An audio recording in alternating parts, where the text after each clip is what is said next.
আমাদের নেত্রী বেগম খালেদা জিয়াকে অন্যায়ভাবে সাজা দিয়ে কারাগারে পাঠিয়েছিল। ওরা বেগম খালেদা জিয়ার শাড়ি ভাগ করে নিতে চায়, গহনা ভাগ করে নিতে চায়।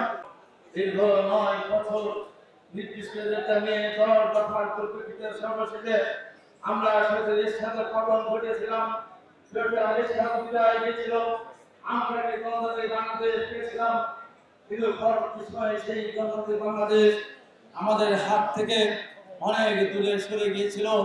আমরা গণতন্ত্রহীনভাবে বাংলাদেশে বিগত 15.5 বছর আমরা আন্দোলন সংগ্রাম করতে গিয়ে আমাদের আন্দোলনের বাকি আমাদের মাঝ থেকে হারিয়ে গেছেন ইলিয়াস আলী চৌধুরী আলম, আমাদের সুমন সহ অসংখ্য ছাত্র যুবক নেতৃবৃন্দ আহত হয়েছে, শহীদ হয়েছে, গুম হয়েছে, আয়না ঘরে গিয়েছে।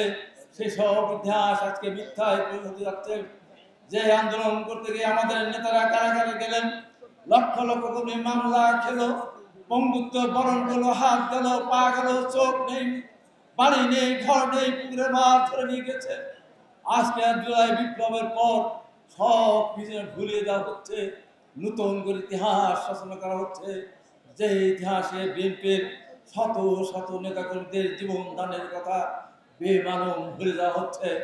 আজকে এই জয় বিপ্লবের মধ্য দিয়ে আজকে বাংলাদেশকে ভুলিয়ে দেওয়ার ষড়যন্ত্র হচ্ছে। আমার মুক্তিদের শহীদদেরকে অবমাননা করা হচ্ছে। আমাদের নেতা শহীদ রাষ্ট্রপতি জিয়া রহমান নিজে মহান স্বাধীনতা ঘোষণা দিয়ে যুদ্ধ করে দেশ স্বাধীন করেছিলেন। সেই স্বাধীনতার ইতিহাসকে মুছে দেওয়ার ষড়যন্ত্র চলছে। আমাদের আত্মদান, এত রক্তদান, এত কষ্ট সব কিছু পিছনে ফেলে দিয়ে আজকে নতুন করে বাংলাদেশ গড়া যে স্বপ্ন চলছে, যে স্বপ্ন নির্মাণ করার চেষ্টা করছে। আমি মনে করি এইভাবে যদি আমরা চলতে থাকি এবং ইতিহাসকে অস্বীকার করে, রক্তদানকে অস্বীকার করে, আজকে যারা এই ঘটনার সাথে জড়িত, রক্তদানকে যারা ভুলিয়ে দিতে চাচ্ছেন, আমি মনে করি এইভাবে যদি আমরা চলতে থাকি, আমাদের মধ্যে যে অনৈক্য সৃষ্টি হয়, সেই অনৈক্যের মধ্যে দিয়ে বাংলাদেশে যে নতুন কোনো পরিস্থিতির সৃষ্টি হয়, আমি ভয় পাই আমার 1 থেকে 1.5 হাজার শহীদের রক্তদান বৃথা হয়ে যাবে।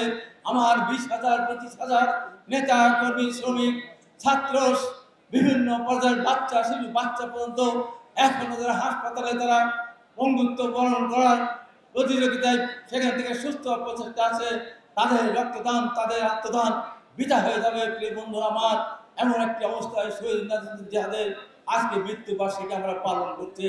আজকে যখন দেখে আমাদের নেতা জনাব তারেক রহমান এতদিনও দেশে আসতে পারেন নাই, জনাব তারেক রহমান বিদেশে থাকা সত্ত্বেও বারবার বিগত সরকার তার বিরুদ্ধে মামলা দিয়েছে, একটা মামলা দিয়ে সাজা দিয়েছে।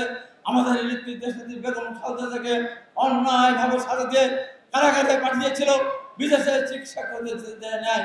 অথচ আজকে সেই নেত্রীর বিরুদ্ধে আজকে কথা বলে, আজকে স্লোগান দেয় তারেক রহমানের বিরুদ্ধে, এই স্লোগান দেয়, সেই স্লোগান আমি মুখে উচ্চারণ করতে পারবো না। আমাদের শহীদ রাষ্ট্রপতি জিয়া রহমানের বিরুদ্ধে যে কুৎসারণা করা হচ্ছে, যে ভাষায় কথা বলা হচ্ছে, সে ভাষায় বিএনপি নেতাকর্মীদের কিভাবে সহ্য করে আমি জানি না। আমাদের মা দেশনেত্রী বেগম খালেদা জিয়াকে ওরা ছাড়ে না। ওরা বেগম খালেদা জিয়ার শাড়ি ভাগ করে নিতে চায়, গহনা ভাগ করে নিতে চায়। আজকে বিএনপিকে বিভিন্নভাবে চিত্রিত করা হচ্ছে সারা বাংলাদেশে। আজকে বিএনপিকে চাঁদাবাজ বলা হচ্ছে, দখলবাজ বলা হচ্ছে, বিএনপিকে লুটেরা বলা হচ্ছে। অথচ এই বিএনপি নেতাকর্মীরা যে কষ্ট করেছে, আমার সামনে যারা বসে আছে, উপরে যারা আছে, বিএনপির একজন নেতাকর্মী বলতে পারবে সে একদিনের জন্য কারাগারে যায়নি, একদিনের জন্য জেল হাজতে যায় নাই, একদিনের জন্য সে কাঠগড়া দাঁড়িয়ে নাই, একদিনের মামলাতে বাড়ি ছাড়া হয় না। শত শত মানুষ বাড়ি ছাড়া হয়েছে। আজকে সেই বিএনপির বিরুদ্ধে কুৎসারণা করা হচ্ছে। বিএনপি রাষ্ট্রীয় ক্ষমতা আসতে না পারে, সেই জন্য আজকে গভীর ষড়যন্ত্র চলছে।